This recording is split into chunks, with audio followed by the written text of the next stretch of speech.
Welcome back to Bong Day. Today, let me introduce you to the Chambord Martini. Let's go.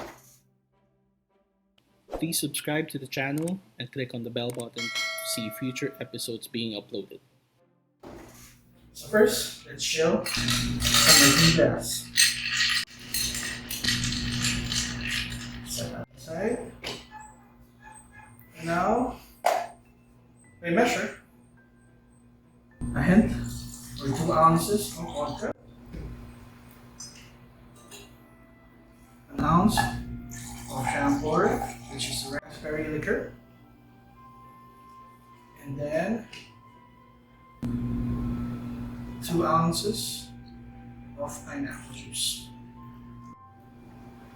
Let's do a dry shake.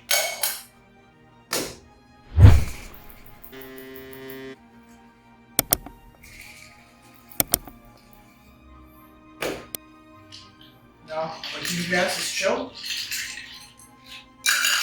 Right?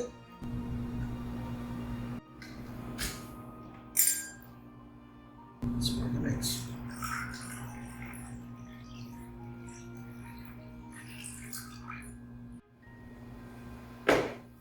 It's a little bit messy, but I guarantee it will be a cake. Cheers. Bottoms up.